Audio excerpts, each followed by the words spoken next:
Hi, everybody. I'm Steve Scott, and welcome to another episode of Judo Analysis. Well, in today's show, I'm going to show you how I teach a progression of skill sequence where you teach first Koshi Guruma, the hip wheel, and that leads directly into the student more easily learning Harai Goshi, and a very good form, strong form of Harai Goshi, the sweeping hip throw.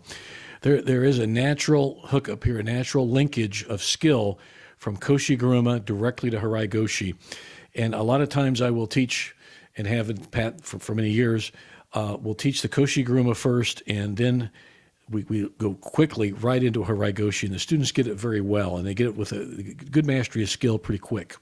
Again, when I say mastery of skill, I don't mean they become judo masters with gray beards and red belts, but they do master the skill, the basic applications of the basic skill set quite well, and then they can go on and adapt it to its more personalized technique.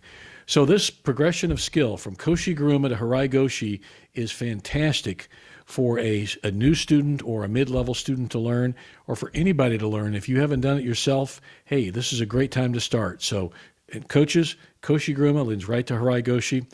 It's a great progression of skill. So here we go. We'll take a look at it right now. Guruma first is a great lead-in to Harai Goshi. We do that a lot, teaching the newer guys and gals how to do this throw.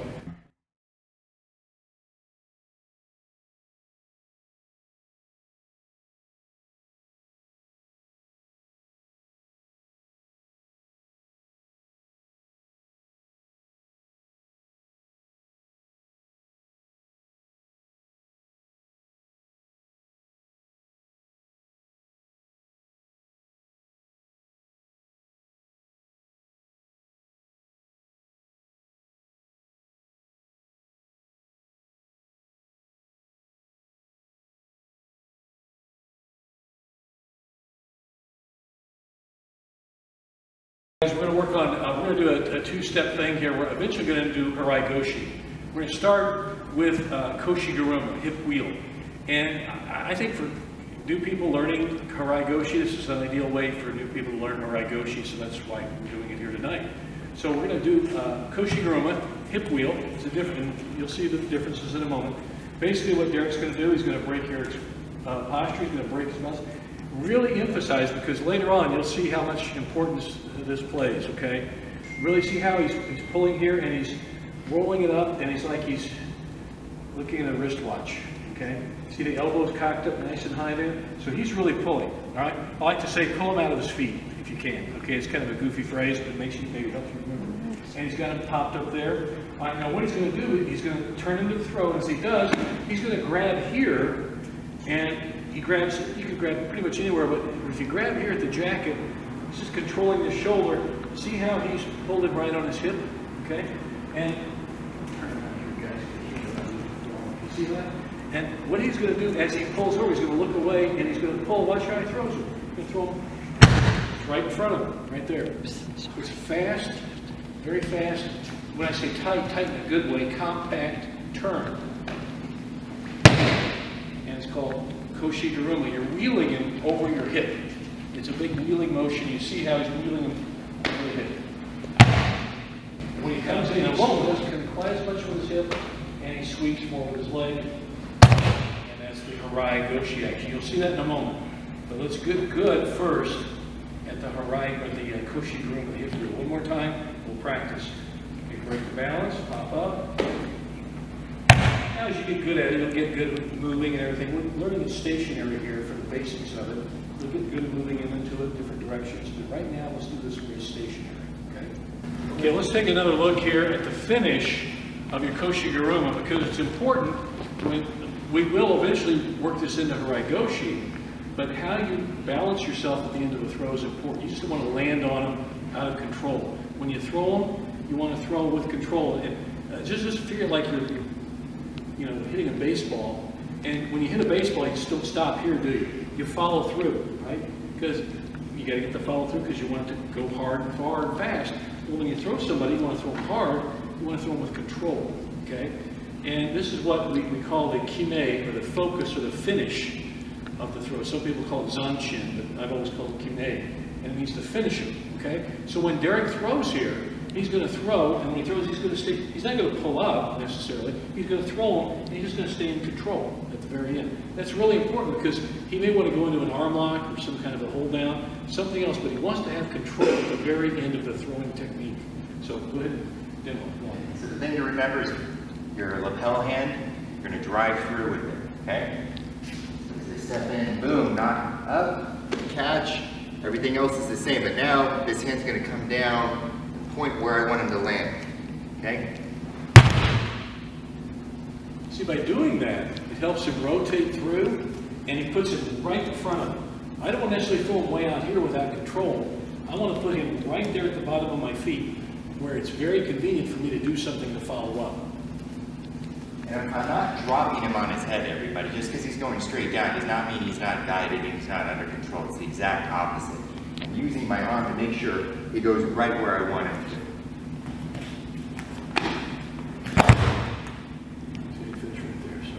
And you know, some people will pull up, and that's not necessary because I think you might actually pull him up and maybe he'll land on his elbow, hurt his shoulder. So go ahead and follow through, but keep good control at the end. You don't need to kill him every time. That's why he's learning does a good break from him, good kidding. Anything to add to that? Or?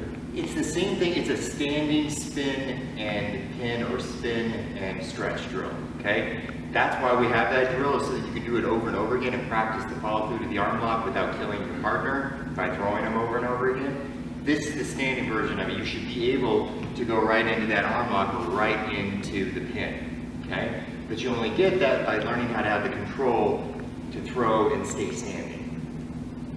One more time. So just watch how he controls the finish. Okay. Right there. He go right, look at that. See, that's his choice. He chose to go down there after controlling it. He could have done something else. There you see immediate follow through. Okay, so we call kime, or focusing or finishing. Okay, we'll do that and then move right into Harai Goshi afterwards. Let me point out a few things before we go into Harai Goshi here, still with Koshi Guruma. And again, learning Koshi Guruma first is a great lead-in to Harai Goshi. We do that a lot, teaching the newer guys and gals how to do this throw. But let's talk about the turning of the body a little before each. Now, don't make a big deal out of how you stand and also your feet. I mean, how you stand, yes, but when you're coming in and breaking his balance, I would really want to emphasize this. And don't step to him because he could foot sweep me and you know. So when you do this, just kind of get your foot out of the way. When you notice Derek doing this, we didn't say a lot about it because I wanted you to naturally turn and roll. And everybody was doing that quite well, okay? So when you break these balance, popping them up, even if you are standing and walking them into whatever directional, pop them up, and you're just basically getting your foot here, and it's getting out of the way. So I'm leaving my hip, when I'm coming in, then I turn and roll it. And when you see Derek come in and do this, come on here. And when he does this, he doesn't make a big deal about how he steps in. You want to make it a big deal, but don't overdo it, is what I'm saying. Okay, let me get out of the way here. So when he emphasizes this lifting, pulling action, this surikomi action, he pops him up, and notice how he stepped across the body. And that just opened everything up there, and now all he has to do is roll in, and he's in position to throw. Did everybody see that? And when he does that, he just rolls him over his hip, wheels him over his hip. That's what we call it Koshi Guruma, you're wheeling him over the hip.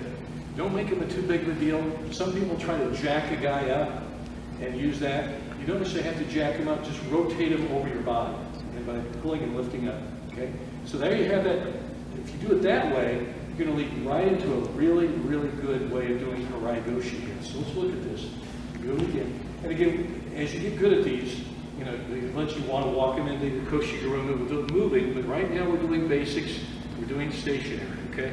So he breaks his balance, he does everything else. He comes in, but Derek is going to make sure of this. He doesn't want to throw his hip in too far in front of Eric. So when he comes in and does his turn, it's kind of like right shy, just slightly in front of him. Because what he's going to be doing now, he's going to be pointing his toe, he's going to be sweeping across the leg. And you don't have to make a big, big sweeping movement. You can come in and just make a short, choppy, sweeping movement. But always remember, point your toe and just follow through with it. So you don't have to throw him all. If you throw him too much over your hip, you're coming too hard with your hip. If he comes in too far with his hip, his leg kind of useless now. What we want to do is the action of the sweeping leg action. So why it's Harai Goshi? It's a sweeping. Harai means to sweep with the leg. Goshi means over the hip. Okay, that's the axis. So right around here is the axis, and there's the sweep. Okay, so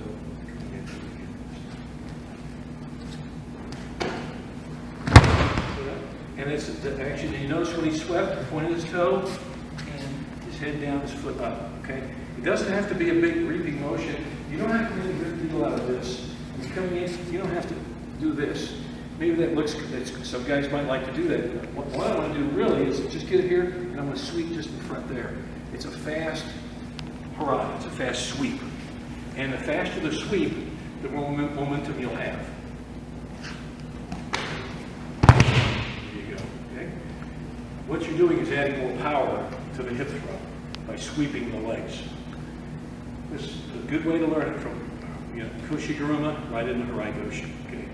Everybody got that? Can you see it one more time? Eric loves to take falls. He does.